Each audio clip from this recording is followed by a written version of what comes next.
에스겔 37장 1절부터 10절까지입니다. 구약성경 1209페이지 에스겔 37장 1절부터 10절까지.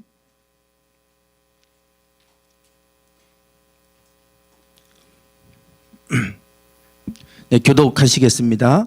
여호와께서 권능으로 내게 임재하시고 그의 영으로 나를 데리고 가서 골짜기 가운데 두셨는데 거기 뼈가 가득하더라.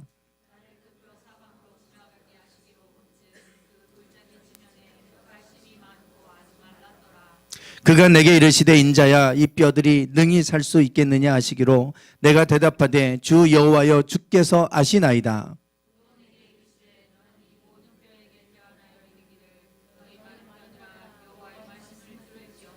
주 여호와께서 이 뼈들에게 이같이 말씀하시기를 내가 생기를 너희에게 들어가게 하리니 너희가 살아나리라.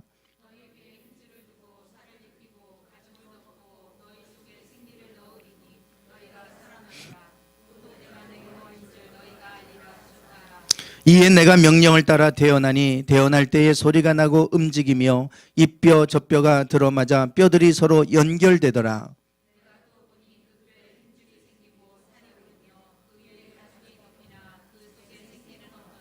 또 내게 이르시되 인자야 너는 생기를 향하여 대언하라. 생기에게 대언하여 이르기를 주 여호와께서 이같이 말씀하시기를 생기야 사방에서부터 와서 이 죽음을 당한 자에게 불어서 살아나게 하라 하셨다 하라.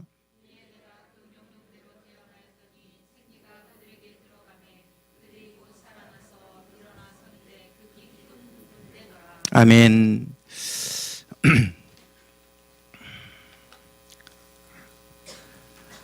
지난주 화요일에 우리 신학원 종강을 했습니다. 그리고 우리 학생들하고 또 교수들하고 마지막으로 또 종강 이제 식사를 같이 하고 또 한 학기를 보낸 소감들을 좀 얘기하고 이제 그리고 이제 한 학기 종강을 이제 했는데 다 마친 후에 마지막 교수들 이제 회의 겸 모임을 이제 가졌습니다. 식사하고 함께 또 차를 마시면서 함께 이제 이런저런 이야기를 나누게 됐는데요. 그때 한 목사님께서 이제 한 어떤 이야기를 하셨어요. 당신이 잘 아는 장로님이신데 그런데 그분께서 암으로 투병하시다가 이제 세상을 떠나셨다는 거예요. 그런데 돌아가실 때 너무나 좀 좋지 않은 모습으로 돌아가셨다. 그러면서 장로님이신데 너무 고통스러워서 그러셨는지는 모르겠지만 하나님이 살아계시다면 어떻게 나를 이렇게 데려가실 수 있냐고 그러면서 그렇게 하나님을 부정하시고 하나님을 향하여 원망하고 그러고 세상을 떠나가시더라. 그러면서 그 목사님도 그 모습을 보면서 충격을 받으셨나 봐요. 전혀 그러신 것 같지 않았는데 어떻게 돌아가실 때 그렇게 하고 돌아가실까? 그래도 명색이 장로인데 그러면서 어떻게 그럴 수 있느냐고 이제 그게 잘 이해가 안 되니까 그 얘기를 좀 하셨어요. 그래서 제가 그 말을 듣고 장로님뿐만 아니라 뭐 목사님 중에도 그런 분이 있다고 나는 들었다. 그러면서 제가 이제 들었던 얘기를 잠깐 했어요. 그분은 부흥회도 인도도 하고 교회도 크게 성장시키기도 하고 하셨는데 그분도 은퇴하시고 얼마 안 있다 돌아가셨는데 돌아가실 때 그렇게 돌아가시기 싫어서 이렇게 몸부림치다가 결국 돌아가셨는데 교회 교인들이 그 모습을 보고 너무 실망스러워했다는 이야기가 들려오더라. 이제 그런 얘기를 했어요. 뭐 장로님뿐만 아니라 목사님 중에도 그런 분이 있다고 하는데 별로 은혜가 안 되는 것 같다고. 우리가 죽을 때 그렇게 죽어가는 것 보면 별로 은혜가 안 되는 것 같다. 이제 그런 이야기였습니다. 그러니까 또 어떤 목사님이 그런 얘기를 해요. 어떤 목사님은 은퇴하시고 이제 나이가 드시다 보니까 치매에 걸렸는데 치매에 걸려서 이제 있는 동안에 그 목사님 찾아뵈면 왜 이렇게 욕을 하시는지 욕을 한다는 거예요. 치매 걸리셔가지고 가면 막 욕을 하신대요. 그래서 그게 별로 은혜가 안 되더라 이거예요. 치매에 걸려서 욕하시는 거 제정신이 아니어서 그러시는 건 알겠는데 그래도 그렇지 좀 목사님이 너무 이렇게 치매 걸렸다고 해도 좀 너무하신 거 아닌가 이렇게 이제 생각이 들 정도로 그렇게 욕을 하시더라 이겁니다. 치매에 걸려서. 우리 8월 15일에 국내 성지 여행, 성지 순례를 인도해 주셨던 홍승철 목사님이 한국병원에 그 원목으로 계세요. 그래서 병원에 계셔서 그런가 이분은 좀 의학적으로 얘기를 하는 거예요. 아마 치매에 걸린 것도 그렇고 또 장로님도 그렇고 돌아가실 때 이제 너무 고통스러우니까 항암 치료를 하고 또 그때 또 너무 고통스러우니까 몰핀 주사, 마약 주사를 놓고 그러는데 제정신이 아니어서 그렇지 않겠냐고. 그분들이 제정신이 아니니까 그러실 거다. 목사님이고 장로님이신데 제정신에 그러실 것 같지는 않고 제정신이 아니어서 그런 것 같다고 이제 그런 얘기를 이제 하셨어요. 그러면서 무슨 얘기를 하냐면 우리가 내시경 검사를 하잖아요. 위내시경이나 대장 내시경을 할 때 이제 수면 내시경 마취를 하고 수면 내시경으로 하게 되는데 그때 수면 내시경을 할 때 그렇게 욕하는 사람이 있대요. 수면 내시경 하면 자기 의식이 아니잖아요. 그러니까 우리는 아무 기억도 못 하는데 자꾸 뭔가 얘기하고 뭔가를 막 얘기하고 욕도 하고 뭐 이런 내 내면에 무의식 중에 있는 게 나온다고 하더라. 저도 그 얘기를 들은 적이 있거든요. 그런데 이제 저도 그래서 수면 내시경하고 들어가서 내 입에서 어떤 말이 나올까 이 생각하고 이제 들어갔던 기억도 나요. 근데 그 목사님이 그 얘기를 하시면서 제정신이 아니니까 그 제정신이 아닌 상태에서 나오는 것 같다. 그러니까 처음에 얘기 꺼내셨던 목사님이 그게 더 큰 문제 아니냐고. 그게 더 큰 문제 아니냐. 내 내면의 무의식 중에 있는 거는 이거는 속일 수가 없는 건데 그게 다 드러나는 거 아니냐. 제정신에 있을 때는 내가 얼마든지 감출 수 있고 포장할 수 있지만 무의식 속에 있는 거는 이건 포장할 수가 없어요. 내가 의식의 상태 속에 있는 것이 아니기 때문에. 그래서 돌아가실 때 하나님을 잘 믿고 예수님 찾고 그랬던 분이라면 돌아가실 때도 예수님을 찾겠지. 무의식 중에. 어떻게 무의식 중에 욕이 나올 수 있겠냐고. 그러면서 목사님이 이제 얘기를 하시는 거예요. 우리가 그러면서 저는 그 얘기들을 이렇게 쭉 나누면서 어떤 생각이 들었냐면 그렇다. 우리의 무의식의 영역들. 내 무의식 안에는 무엇이 있을까? 내 의식 안에 있는 것들은 무엇이 있을까? 그것들은 다 하나님 심판대 앞에 서면 다 드러나게 될 텐데. 내 의식으로 내가 포장하거나 감출 수 없는 것들이 하나님 앞에 서면 다 드러나게 될 텐데. 나는 하나님 앞에 어떤 모습으로 서 있을까? 내가 알지 못하는 내 안에 숨겨져 있는 모습, 어떤 것들이 있을까? 이런 생각들을 해보게 됐습니다. 여러분들은 어떠실 것 같으세요? 수면 내시경만 해도 내 무의식 속에 있는 것들이 드러나고 내 내면에 있는 말들이 막 쏟아져 나온다는데 하나님 앞에 서면 다 드러날 거 아니겠어요? 나의 그게 영적인 진짜 자신의 모습이잖아요. 내 내면에 있는 그런 모습들이죠.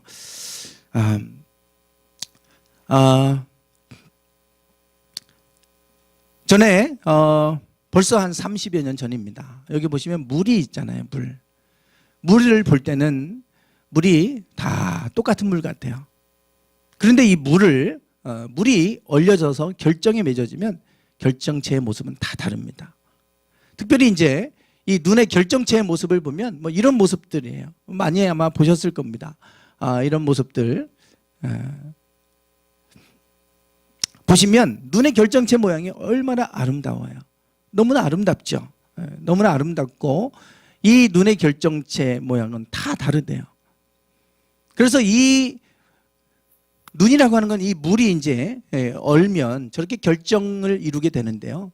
저 결정체의 모양이 너무나 아름답고 너무나 다른데 그 모양에 다 다른 것에 주목을 하고 한 사람이 있었어요. 일본의 에모토 마사루라고 하는 분입니다.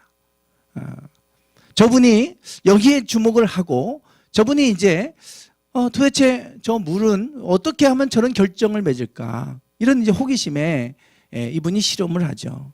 실험을 하는데 이분이 이제 그래서 나온 게 물은 답을 알고 있다라고 하는 책을 냈고 이 책이 세상에 발표되면서 세상을 깜짝 놀라게 했어요. 물은 답을 알고 있다는 건데 이 실험을 이분이 하게 된 것은 이것을 이영돈 PD가 먹거리 엑스파일에서 실제로 그런지 일본에 건너가서 에메토 마사를 만났고 그 실험을 실제로 다시 해본 거예요. 그랬더니 결과가 똑같이 나오는 거예요. 그래서 그거를 TV로 방영했던 적도 있었어요.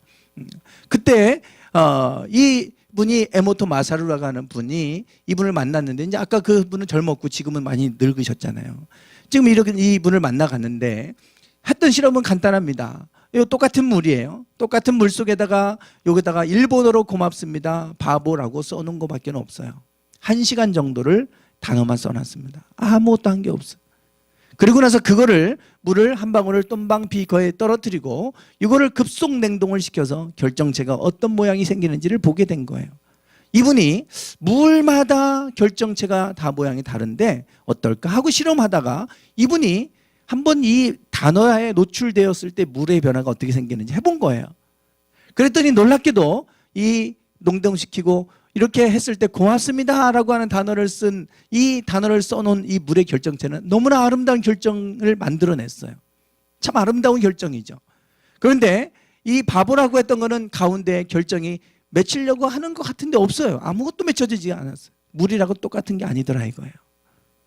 똑같은 물이 우리 눈에 보이는 물은 다 똑같은 물 같지만 그 안에 뭐 육각수도 있고 뭐 여러 가지 각수 있잖아요. 그 형체가 이루어지는 물인데요. 그 물 안에 형체가 맺혀지는 물이 있고 맺혀지지 않는 물이 있다는 거예요. 그런데 그게 단어에 노출된 것만으로도 이렇게 바뀐다는 거죠. 물이 그걸 어떻게 아는지, 물이 그 일본말을 어떻게 알고 한국말을 써도 그렇고 독일어를 써도 그렇고 다 똑같은 결과가 나오는 거예요. 물이 어떻게 그걸 알고 있을까? 그래서 물은 답을 알고 있다. 그래서 실제로 이영돈 PD가 지금 가서 실험을 하고 이영돈 PD가 그것을 찍어서 TV 화면에 보낸 것을 캡처한 겁니다. 그래서 실제로 이런 일이 일어나고 있다. 이 물에 형체가 있다는 거예요. 보이지 않게 이것이 얼려버리면 형체가 나타나는 게 있고 안 나타나는 게 있다는 거죠. 이분은 이 단어, 말의 중요성, 그래서 이 물은 말도 알고 있다 그러는데 말뿐만 아닙니다. 음악을 가지고도 실험을 한 거예요. 아름다운 음악과 거친 음악, 헤비메탈 음악 같은 거를 똑같이 들려줬을 때 물 속에서 어떤 변화가 일어나는가, 비발디의 사계를 이렇게 들려줬을 때 이런 결정체가 네 가지 모양의 결정체가 만들어지더라 입니다. 그런데 헤비메탈 음악을 들려줬을 때는 결정체가 없어요. 깨져요 다. 만들어지지가 않아요. 그러니까 우리가 어떤 음악을 들으면 마음이 평안하지만 어떤 음악을 들으면 마음이 심란해지고 막 마음이 깨지게 하는 음악들이 있어요. 음악뿐만이 아니죠. 사람의 말도 마찬가지예요. 어떤 사람의 말을 들으면 마음이 따뜻하게 위로가 되는데 어떤 사람의 말을 들으면, 공격적인 말을 들으면 마음이 다 깨져버립니다. 그래서 우리의 영혼이 깨지는 거예요. 지금 그것은. 물은 우리에게 저 결정체로 말해주지만 사람은 영혼이 있어요. 영혼의 형체가 있다는 거예요. 그래서 영혼이 다 깨질 수도 있고 영혼이 아름답게 세워질 수도 있는 거죠. 음악뿐만 아닙니다. 이분은 크리스찬은 아니에요. 그런데 기도하기 전과 기도한 후의 물의 변화도 한번 해본 거예요. 이분이 이 물 가지고 참 장난을 많이 치신 분입니다. 물 갖고 막 이런저런 막 장난도 쳐보고 실험도 해보고 물 갖고 노신 분이에요. 근데 이것을 가지고 물은 답을 알고 있다. 새로운 사실을 발견해냈어요. 물을 통해서. 근데 우리 몸에 물이 70% 이상을 차지하고 있다고 그러잖아요. 그러니까 우리 사람도 큰 영향을 받고 있는 거예요. 이분이 스위스의 루체론의 호수에 가서 물을 떠가지고 그 물을 갖고 찍어보니까 그래도 이제 뭔가 이렇게 형태는 조금 잡히긴 하는데 선명하게 뭔가 잡히지는 않아요. 물이 아무래도 더럽겠죠. 그러다 보니까 깨끗한 결정체가 만들어지지 않아요. 그런데 똑같은 물을 가지고 이걸 가지고 기도를 하는 거예요. 이 물을 가지고 무슨 기도했는지 모르겠어요. 그리고 나서 똑같은 물인데 그것을 얼려서 해보니까 기도 후에는 이렇게 바뀌더라 이거예요. 아름다운 결정체로 바뀌다 이거예요. 이런 실험들이 한 곳에서만 아니라 여러 곳에서 한 것들을 다 사진들 올라와 있습니다. 그래서 이런 것들이 바로 우리의 기도도 우리에게 어떤 영향을 미치는지, 물에도 이런 영향을 끼치고 있다면 우리 영혼은 어떻겠어요? 이런 것들을 지금 보여주고 있는 것이죠. 네. 오클라호마의 우치오 기도 후에는 이렇게 바뀌는 모습들. 네.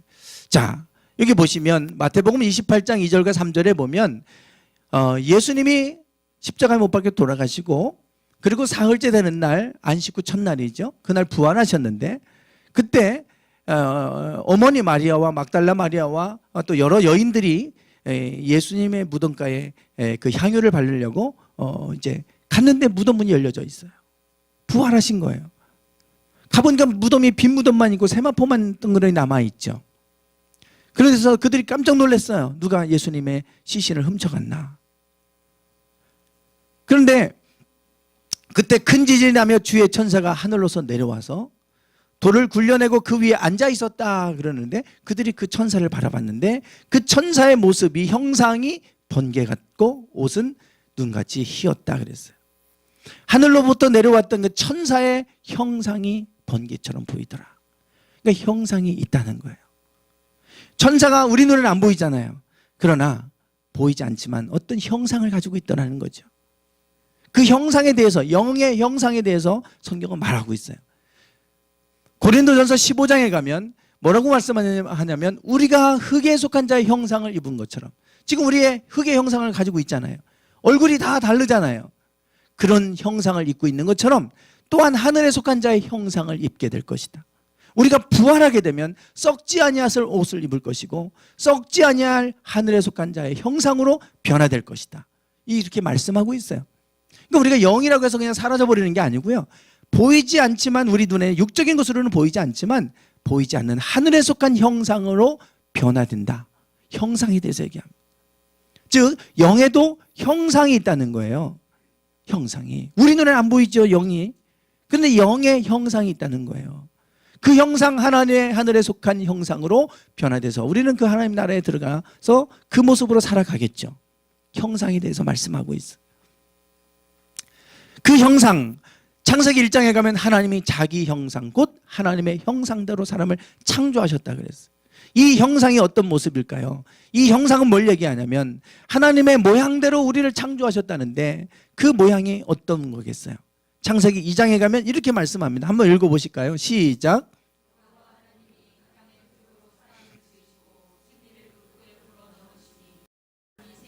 네, 하나님이 흙으로 사람을 지으셨어요. 그러고 나서 코에다가 생기를 불어넣으셨어요. 생기라고 하는 이 단어는 루아흐고요. 루아흐, 하나님의 호흡, 숨, 바람 이런 거예요. 바람을 불어넣으셨어요. 그 바람은 다른 게 아니고 하나님의 영이에요. 루아흐는 그래서 영으로 번역하는 단어입니다. 하나님의 영을 우리에게 숨결을 불어넣으셨다 이거예요. 그랬더니 사람이 비로소 생명이 되니라 그러는데 성경의 관주에 일 써 있고 밑에 보시면 생물 이렇게 돼 있습니다. 네페시라고 하는 단어인데 히브리어로 생명체, 살아있는 존재, 생물 이렇게 이런 뜻이에요. 즉 하나님이 우리 코에다가 하나님의 영, 숨결을 불어넣으셨을 때 사람은 비로소 살아있는 존재가 되었다 이렇게 말하고 있는 거예요. 우리의 형상, 하나님이 우리 안에 있는 하나님의 형상은 눈, 코, 입 믿는 이런 형상이 아니라 하나님의 영입니다. 하나님의 영이 우리에게 들어올 때 사람은 비로소 살아있는 존재가 되었다. 즉 우리의 형체는 영에 의해서, 또 영에 의해서 살기도 하고 죽기도 하고 영의 우리 인간의 정체성과 관련되어 있어요. 오늘 주부에 공교롭게도 똑같이 그 순서대로 제가 타이핑을 했는데 오늘 그 얘기예요. 요즘에 AI 인공지능 로봇 등장하고 그럽니다. 우리가 똑같이 만들 수 있어요. 더 똑똑한 거 만들 수 있어요. 그러면 그게 사람이냐? 아니라는 거예요. 왜? 사람의 정체성은 어디 있냐면 하나님의 영에 있다는 거예요. 하나님의 영에 불어넣어져서 똑같이 인공지능 로봇을 우리 사람처럼 만들고요. 똑같이 움직이게 만들고 똑같이 생각하게 만들고 다 할 수 있어요. 그래도 사람이 아닌 이유는 사람은 영적 존재라는 거예요. 하나님의 영이 불어넣어져서 만들어진 존재다. 그래서 다르다는 겁니다. 이게 인간의 정체성이에요. 인간은 호모 사피엔스, 생각하는 존재. AI 인공지능은 우리보다 더 생각 이성이 더 뛰어날 수 있어요. 그게 인간의 정체성이냐? 아니라는 거죠. 호모 파베르, 도구를 만들어내고 뭔가를 그 창조적인 뭔가 도구를 만들어서 사용하는 인간, AI는 더 뛰어난 거 만들어낼 수 있어요. 그럼 그게 인간일까? 아니라는 거예요. 인간의 정체성은 하나님의 영에 있습니다. 하나님의 영이 우리에게 들어올 때 비로소 인간은 인간이 되는 거예요. 그 영이 없으면 사람이 아니에요. 동물이에요, 동물. 오히려 동물보다 못한 존재가 되죠. 그래서 우리의 정체성은 어디 있는가? 우리 안에 하나님의 영에 있어요. 내 안에 있는 하나님의 영이 없다면 우리는 더 이상 사람 구실도 못하는 동물 같은 존재가 되고 말 거예요. 오늘 본문 말씀은 에스겔에게 하나님이 보여주신 환상에 관한 것입니다. 하나님께서 에스겔에게 환상을 보여주셨어요. 이때는 남쪽 유다가 북이스라엘은 이미 망해서 멸망해서 사라졌고 남쪽 유다만 딸랑 남았는데 남쪽 유다도 위태로워요. 북이스라엘은 아수르라고 하는 역사 속에 나오는 대제국, 아수르 제국, 아시리아 제국에 의해서 멸망당합니다. 남유다도 멸망당하기 직전에 하나님이 히스기야를 통해서 살려주셨어요. 그러니 남유다가 살아남기는 했지만 여전히 지금 불안전한 상태예요. 위태로운 상태예요. 그 거대한 제국이 메소포타미아 문명에서 일어나서 남쪽 유다를 호시탐탐 노리고 있어요. 그런데 이 아수르가 이 유다 예루살렘을 포위하고 다 멸망시키려고 하다가 급하게 돌아갑니다. 그 이유는 그 땅에서 반역이 일어났기 때문에 그래요. 그의 아들이 반역을 일으켰다는 소식을 듣고 돌아갔다가 그 왕은 죽게 됩니다. 그러면서 남유다는 간신히 구원을 받았어요. 그러고 나서 이 아수르는 바벨론이라고 하는 신흥 대제국이 일어나면서 거기에 망하고 말아요. 그런데 이 바벨론 제국이 점점점 세력이 확장돼서 아수르보다 더 거대한 세력을 이루어서 유다를 침공합니다. 그래서 에스겔은 이 바벨론에 의해서 포로로 끌려가 있는 상태예요. 남유다가 멸망하기 전에 먼저 포로로 끌려가 있는 상태에 있었어요. 그러니 얼마나 무기력하고 얼마나 낙심되어져 있는 상태겠어요. 풍전등화의 상태이죠. 그렇게 절망적인 상황 가운데 있을 때 하나님은 이 에스겔에게 하나님이 환상을 보여주셨는데 깊은 골짜기로 데려가시는데 에스겔의 영을 깊은 골짜기로 데려가시는데 그 깊은 골짜기 속에 심히 말라버린 저런 많은 뼈들을 보여주시는 거예요. 저 많은 뼈들을 보여주셨어요. 그런데 이 마른 뼈들이 하나님은 무엇이라고 말씀하십니까? 오늘 읽은 본문 말씀에는 없어요. 10절까지 읽었는데 11절에 나와요. 11절에 뭐라고 하냐면 인자야 이 뼈들은 이스라엘 온 족속이라 이렇게 말하죠. 이 뼈들은 이스라엘 온 족속이라. 이스라엘 백성들이라는 거예요. 즉 이스라엘 백성들은 여전히 우리와 같은 사람의 모양을 갖고 살아가곤 하지만 죽어있다. 영으로 죽어있는 상태를 보여주세요. 죽어있는데 뼈가 심히 말랐다는 것은 죽은 지 오래됐다는 겁니다. 이스라엘 백성들이 이미 죽어버렸고요. 그들은 뭐라고 말하냐면 우리의 뼈들이 말랐고 우리의 소망이 없어졌으니 우리는 다 멸절되었다 하느니라. 그들 안에 소망이 끊어져 있어요. 영적으로 하나님 안에 살아있으면 소망이 회복됩니다. 소망이 회복돼요. 어떤 낙심적인 상황 속에서도 소망을 갖고 사는 거예요. 그런데 먼저 하나님과의 관계가 끊어지기 시작하면 절망부터 옵니다. 좌절감이 와요. 낙심하게 돼요. 이스라엘 백성들은 하나님과의 관계가 끊어지고 영적으로 죽어 있다 보니까 소망이 끊어져 있어요. 하나님이 그 이스라엘 백성들의 영적 상태를 에스겔에게 보여주신 거예요. 그리고 나서 에스겔아 이 뼈들은 이스라엘 족속이야. 그러면서 그들의 영적 상태를 보여주세요. 그러면서 하나님이 에스겔에게 이 마른 뼈들이 살아날 수 있는 방법을 가르쳐 주셨어요. 어떻게 살아갈 수 있는지. 하나님이 말씀하시죠. 한번 읽어보겠습니다. 시작.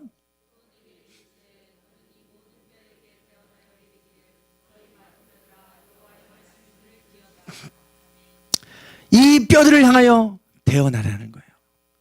너희 마른 뼈들아 뭘 들으라고요? 여호와의 말씀을 들어라.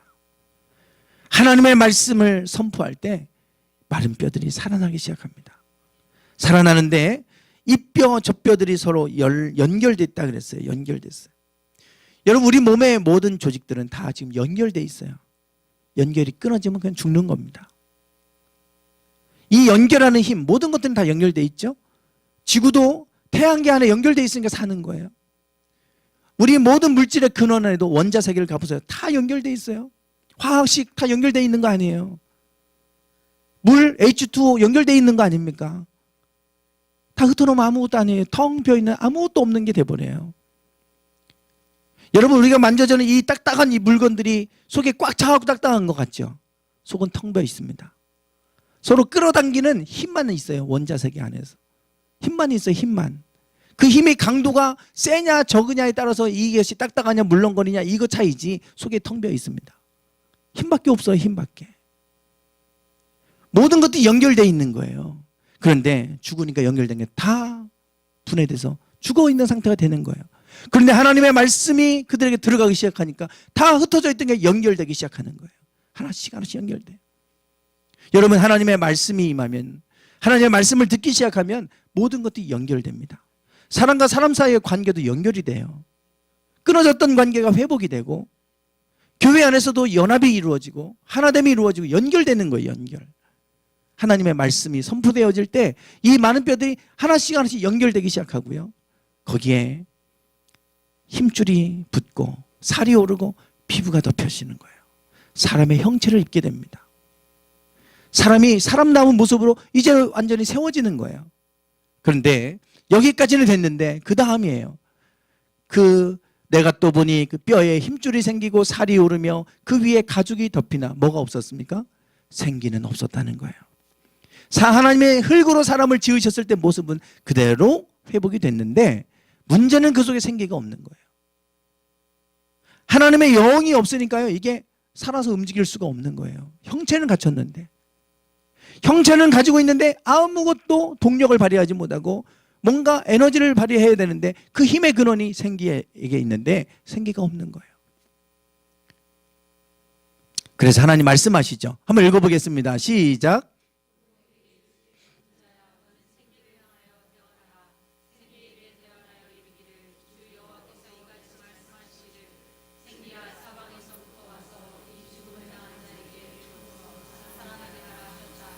아멘. 생기야, 이 사방에서부터 와서 이 죽음을 당한 자에게 불어서 살아나게 해라. 여러분, 분다는 얘기는 하나님이 코에 생기를 후 불어넣으실 때 비로소 생명이 되었다, 생물이 되었다 그랬잖아요. 생기야, 불어서 그들에게 들어가서 살아나게 해라. 그렇게 대언하라고 해서 대언했더니 생기가 그들에게 들어가는데 그들이 일어나서는데 큰 군대를 이루었다, 이렇게 말씀해요. 하나님의 에스겔에게 장차 행하실 일들을 보여주신 겁니다. 이스라엘은 이렇게 마른 뼈처럼 죽어 있었고요. 바벨론에 망해서 이 나라가 다 멸망당했어요. 그런데 70년 만에 다시 그들이 돌아오게 되죠. 그리고 그게 586년입니다. 멸망한 게 586년이에요. 그리고 이와 같이 하나님의 말씀을 선포하고 하나님의 영이 들어가서 그들이 일어나게 서는 것은 에스라 때입니다. 에스라가 약 586년에 망하고 457년에, 에스라가 457년에 2차로 포로에서 기환해서 그래서 그들에게 하나님의 율법 말씀을 가르치기 시작해요. 그때부터 회당이라는 게 세워졌고요. 그때부터 유대인이라고 사람들이 불렀어요. 저 사람들은 우리와 다르게 살아가는 사람이다. 그래서 저 사람들을 구별해서 부른 이름이 유대인 한 게 지금까지 유태인이에요. 지금도 그들은 우리와 다르게 살아갑니다. 하나님 말씀대로 여전히 살아가요. 그래서 그때부터 에스라는 하나님의 말씀을 가르쳐야 되겠다. 우리가 하나님의 말씀을 잃어버려서 이렇게 죽었다. 하나님의 말씀을 가르치자. 하나님의 말씀을 낭독하고 가르치기 시작했더니 그들이 회개하며 울기 시작했고 그들이 살아나기 시작했어요. 그리고 그들에게 하나님의 영이 들어가서 일어나 서게 되는 거예요. 그러면서 이스라엘이 다시 회복되어져 가는 모습이 불과 그들이 멸망하고 130년 후에 일어났어요. 실제로 에스라엘에게 보여주셨던 환상이 이루어지는 거죠. 하나님의 영이 들어가서 그들에게 들어가기 시작할 때 그들은 깨어나게 되고 살아나게 되고 그리고 나서 그들은 회복되게 되는 것을 볼 수가 있어요. 우리의 영이 그렇게 중요한 것입니다. 내 영이 중요한 게 아니고 하나님의 영이 내 안에 있느냐 없느냐가 중요한 거예요. 하나님의 영이 생명의 근원인 거예요. 내가 아무리 혼적인 것 같고는 안 됩니다. 하나님의 영이 있어야 돼요. 내 혼으로는 안 되잖아요. 내가 아무리 의지를 갖고 착하게 살려고 해서 되는 거 아니잖아요. 하나님의 영이 달려있어요. 하나님의 영이 있어야 돼, 내 안에. 우리 안에 하나님의 영이 소멸되고 사라지면 어떻게 될까요? 창세기 6장에 가면 노아의 홍수 심판이 있을 때 그때 모습을 얘기합니다. 하나님이 말씀하세요. 나의 영이 영원히 사람과 함께하지 않겠다. 하나님의 영이 그들과 함께하지 않겠대요. 그들 안에 하나님의 영이 소멸돼 버렸어. 그 코에 생기를 불어넣으셨던 그 영이 사라져 버린 거예요. 그래서 그들은 뭐가 됐냐? 육신이 됐다 이거예요. 껍데기만 남은 존재가 됐다는 겁니다. 그래서 그 하나님의 노아의 홍수 심판이 임하게 되는데 하나님의 영이 사라져 버리니까 육체만 남으니까 껍데기만 남으니까 어떤 현상이 생겼냐면 이렇게 얘기하죠. 한번 읽어보겠습니다. 시작.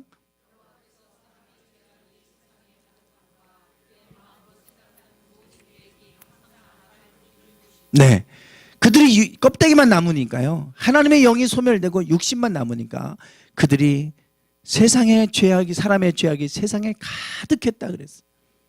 그리고 생각하는 모든 계획이 항상 악할 뿐임을 보셨다. 하나님의 영이 떠나간 사람들은 왜 이렇게 별것도 아닌 것 같고 악한지 몰라요. 별것도 아닌 것 같고 막 화를 내고 별것도 아닌 것 같고 어깨 툭 가서 부딪혔다고 그냥 사람을 죽여버리고 왜 이렇게 악해지는지. 하나님의 영이 떠나면 다 악해질 수 있습니다. 노아 시대의 사람들은 생각하고 계획하는 모든 게 항상 악했대요. 왜? 그들 육신만 남아서. 하나님의 영이 떠나고 육신만 남으니까 저렇게 되는 거예요. 오죽하면 하나님이 인간 지었음을 한탄할 정도로 악해졌겠습니까? 그래서 물로 심판할 수밖에 없는 그런 상황이 왔다고 성경은 얘기하는 거예요. 디모데후서 3장 1절부터 5절에 보면 마지막 때의 모습을 얘기합니다. 말세에 고통하는 때가 올 것이다. 고통받는 때가 올 것이다. 근데 그때 왜 고통하는 때가 오느냐? 사람들이 자기를 사랑한다는 거예요. 돈을 사랑한다는 거예요.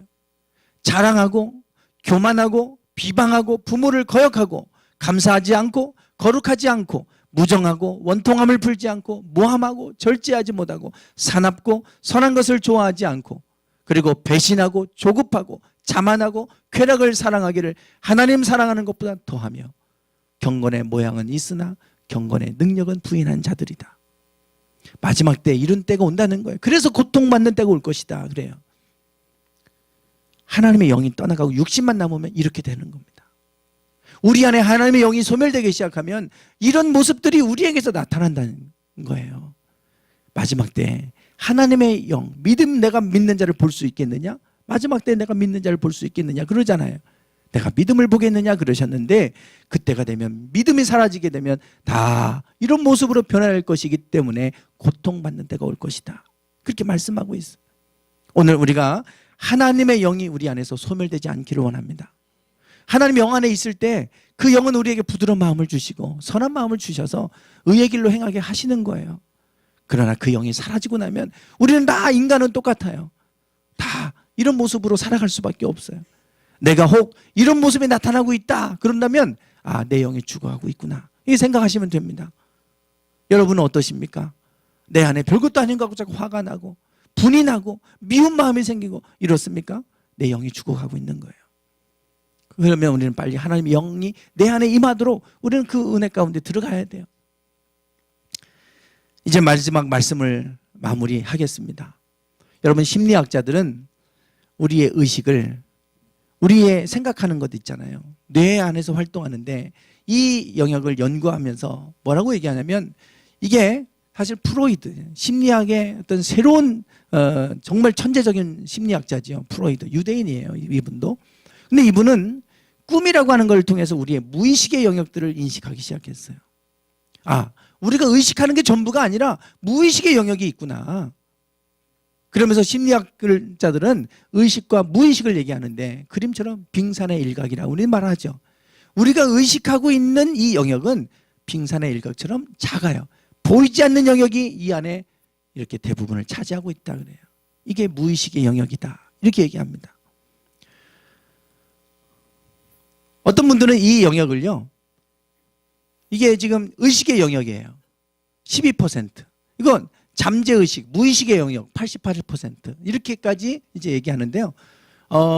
어떤 분은 12%가 우리 의식의 영역이다 얘기하고요. 어떤 분은 이렇게 얘기합니다. 우리 우주는 우리 눈에 보이는 별 해야 우주 전체에서는 0.4%밖에 안 되고요.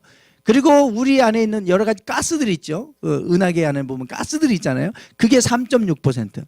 그래서 4%밖에 안 된다 그래요. 그리고 암흑 물질이 23%, 암흑 에너지가 73%, 보이지 않는 건 96%입니다. 우주에서. 그리고 보이는 거는 고작해야 4%. 그래서 뭐라고 얘기하냐면 우리의 의식의 영역은 4% 정도밖에 안 될 거다. 어떤 더 심한 분은요 1% 얘기하는 분도 있어요. 우리의 무의식은 99%일 거다. 까지까지 얘기할 정도로 무의식의 영역이 절대적 영역을 차지한다. 이렇게 얘기합니다. 그런데 성경은 뭐라고 얘기하냐면 의식과 무의식으로 심리학자들 나누지만 성경은 뭘로 나눕니까? 영과 혼과 몸으로 나누고 있어요. 평강의 하나님이 친히 너희로 온전히 거룩하게 하시고 또 너희 온 영과 혼과 몸이 우리 주 예수 그리스도로 강림하실 때 흠없게 보존되기를 원하노라. 영과 혼과 몸으로 나누고 있어요. 여러분, 자, 그러면 이 의식과 무의식의 영역, 의식하고 있다는 건 내가 뭔가 이 뇌로 활동하고 있다는 거죠. 육과 혼의 영역은 의식의 영역에 해당하는 거예요. 그러나 무의식의 영역에 해당하는 건 영적인 부분입니다. 영은 영으로 분별하는 거예요.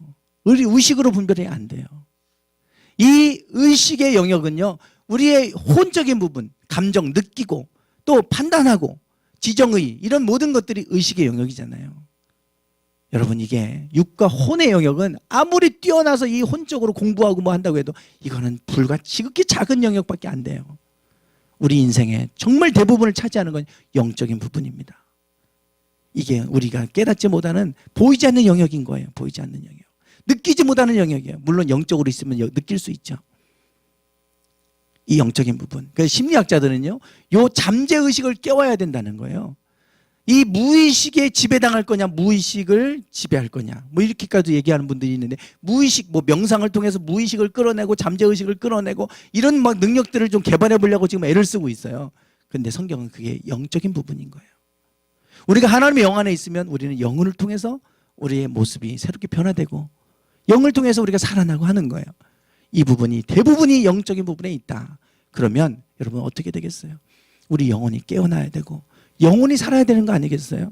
우리 인생의 대부분을 차지하는 게 영적인 부분에 의해서 지금 조종되고 있고 이끌어지고 있다면 우리 영혼이 살아날 때 영과 우리 혼과 육도 살아나게 되는 줄 믿습니다. 우리의 밑바닥에 보이지 않는 부분, 영적인 부분이에요. 마지막으로 욥기 말씀 읽고 마치겠습니다. 시작.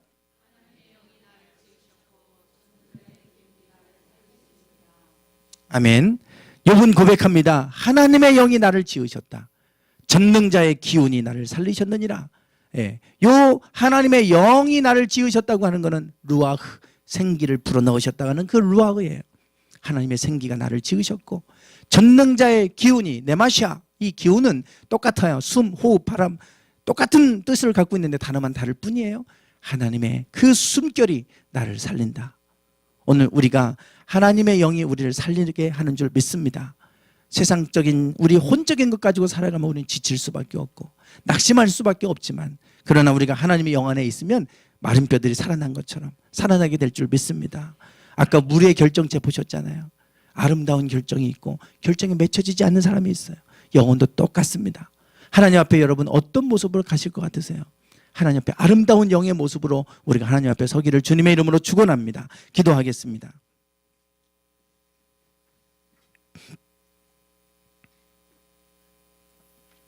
하나님, 우리의 영이 먼저 살기 원합니다. 우리의 내면 깊은 곳에는 우리의 영적인 부분들이 자리하고 있고 하나님이 우리에게 생기를 불어넣으셨기에 우리는 그 영으로 하나님을 인식하고 그 영으로 하나님을 예배합니다. 우리의 영혼이 죽지 않게 하옵소서. 영이 죽으면 우리는 하나님으로부터 멀어질 수밖에 없습니다. 우리가 하나님 안에서 영이 살아나게 되므로 그 영으로 말미암아 우리의 삶이 새로워지게 하여 주시옵시고 하나님의 뜻을 따라 살아가는 그런 삶이 되게 해 주시옵소서. 우리의 영의 모습은 어떠한지 다시 한번 돌아보게 하여 주시고 우리가 하나님의 영이 더 많이 우리에게 깃들어짐으로 우리의 영혼이 새로워지고 살아나는 삶이 되도록 이끌어 주시옵소서. 예수님의 이름으로 기도드리옵나이다. 아멘. 하나님께서 사람을 창조하실 때 흙으로 창조하시고 그 코에 생기를 불어넣으셔서 비로소 우리가 살아있는 존재가 되게 하셨습니다. 우리를 살게 하는 것은 하나님의 영입니다. 세상에 어떤 것도 우리를 살릴 수 없습니다. 세상을 바라보고 세상 것 의지하고 살아가면 우리는 죽어갈 수밖에 없습니다. 우리의 모든 힘이 빠지고 소망이 끊어지고 좌절과 낙심 속에 살아갈 수밖에 없습니다. 그러나 우리가 하나님 바라보고 하나님 의지하고 살아가면 하나님은 독수리의 날개치며 올라간 같은 힘을 더하여 주시고 능히 우리에게 소망을 주셔서 이기며 담대하게 살아가게 하십니다. 하나님, 우리의 영이 먼저 깨어나기 원합니다. 우리의 영이 살아나기 원합니다. 지금까지 내 혼으로, 내 의지로, 내 생각으로 살아왔다면 이제는 하나님 의지하고 살아가기 원합니다. 하나님, 우리 안에 임재해 주시옵소서. 우리 안에 하나님의 영이 소멸되어져 가고 있었다면 하나님의 영을 다시금 불어넣어 주셔서 다시금 우리의 영이 깨어나게 하여 주시고 우리의 영이 하나님 안에서 온전히 세워지게 하여 주시옵소서. 지금은 우리 주 예수 그리스도의 은혜와 아버지 하나님의 극진하신 사랑하심과 성령님의 감동 감화 충만하심이 늘 하나님의 영으로 살아가기를 원하는, 소망 가운데 능력 가운데 살기를 소망하는 당신의 사랑하는 모든 성도들 위해 이제부터 영원토록 함께 하시기를 간절히 축원하옵나이다. 아멘.